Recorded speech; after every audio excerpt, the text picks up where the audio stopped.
Hola, mi nombre es Ricardo Escobar de Diseño Gráfico y vamos a tratar de resumir la biografía de grandes artistas y su influencia en el mundo del arte.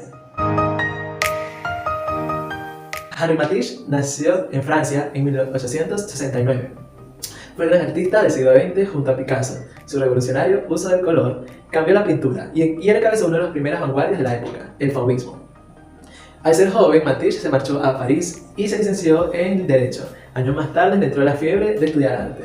Él se formó junto a grandes pintores, pero al conocer los jóvenes que pintaban sin seguir las reglas, se internó en un nuevo y desconocido lenguaje pictórico, basado en el uso libre del color, en el color expresivo y el rechazo total a la imitación de la naturaleza. Juntos expusieron el ya mítico Salón Dompton de 1905, donde se les denominó despectivamente los fauves o las bestias salvajes.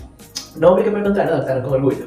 Esos colores contrastando, junto con la influencia de la escultura africana y otras culturas primitivas, se dan denominador común en esta etapa del artista. Finalmente falleció en 1954 a los 84 años de edad. Filippo Tommaso Marinetti nació en Alejandría en 1876. Fue escritor, dramaturgo y poeta que dio vida al movimiento futurista, manifestación de una profunda exigencia renovadora de las fuerzas expresivas. Cursó sus primeros estudios en su ciudad natal y se graduó en leyes, aunque jamás ejerció, pues decidió dedicarse por completo a la literatura.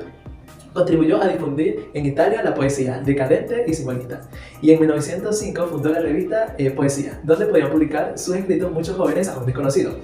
Sin embargo, su decidida ruptura con la tradición se refleja en el primer manifiesto futurismo publicado en 1909 y otros que le siguieron a este, donde exaltó una nueva civilización gobernada por las máquinas y la velocidad. Defendió la violencia, entendida como única posibilidad de afirmación del individuo. Su repercusión en las artes italianas fue inmediata. Varios pintores, escultores y arquitectos se unieron de inmediato a este movimiento. Incluso influenciaron a otros artistas europeos, dando así fuerza al arte futurista vigente entre 1909 y 1920. Finalmente, murió en 1944 a los 68 años de Pablo Picasso. Nació en España en 1881. Siendo el primer hijo de su padre, José Ruiz Blasco, quien se desempeñaba como profesor de pintura, fue él quien le enseñó a temprana edad el arte de las expresiones pictóricas.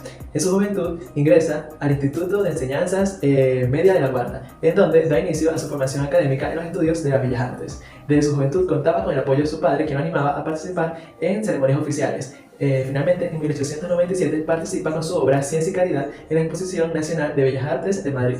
Incursionó en distintos medios, donde entre sus exploraciones originó lo que llamó el cubismo analítico, que desarrolló y posicionó hasta la Primera Guerra Mundial.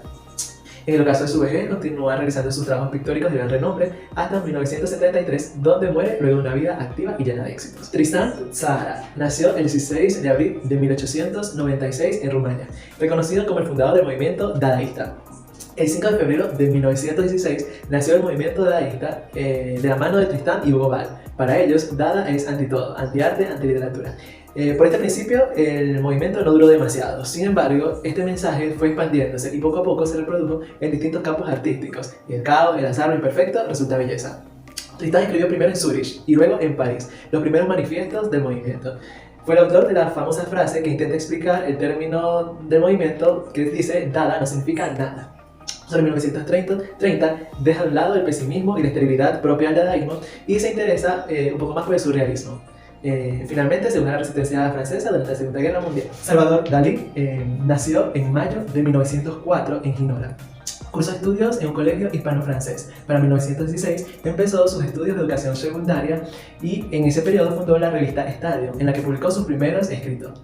Durante una larga convalecencia pasada en la finca de propiedad de una familia notable, Dalí descubrió la pintura. Allí realizó, con un absoluto desconocimiento técnico, sus primeros cuadros en óleo y acuarela, que impresionaron a todos aquellos que lo vieron. Salvador Dalí fue admitido en la Escuela de Bellas Artes de Madrid, en la cual luego se le expulsó acusado de anarquismo y arrestado, pasó un periodo en prisión.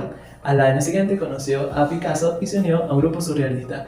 De este grupo, Dalí fue sobresaliente. El artista dejó huella en el mundo de la ilustración y el grabado, sin olvidar sus grandes aportaciones en el mundo del diseño, la publicidad y el cine. Vasily Kandinsky nació en 1866 en Rusia y cursó allí estudios de Derecho y Ciencias Económicas, además de estudios relacionados a la pintura y el arte. Aunque sus primeras obras se enmarcan en una línea más naturalista, luego de una experiencia que tuvo en París y conocer de cerca el movimiento fauvista, cambió un poco a una pintura más colorista. Durante 1911 fundó junto a otros expresionistas alemanes el grupo cuya traducción se puede llamar El Jinete Azul. Su influencia en el desarrollo del arte del siglo XX se hizo aún mayor a través de sus actividades como teórico y profesor, trabajando en la Academia de Bellas Artes de Moscú y en la Bauhaus en Alemania. Pintó numerosos cuadros en óleo y acuarela, y muchos de ellos desaparecieron luego de que los Aziz la declararon como desagradable. Finalmente fallece en 1944. Por último hablaremos sobre Víctor Vasarely, que nació en 1908 y fue un pintor húngaro asociado al arte cinético. Su pintura se basa en el rigor científico y en la combinación de las leyes físicas con el conocimiento de la geometría. Entre 1964 y 1965 realiza obras bidimensionales que sugieren visualmente el movimiento y obras tridimensionales que sugieren el desplazamiento del espectador, para producir así un efecto cinético.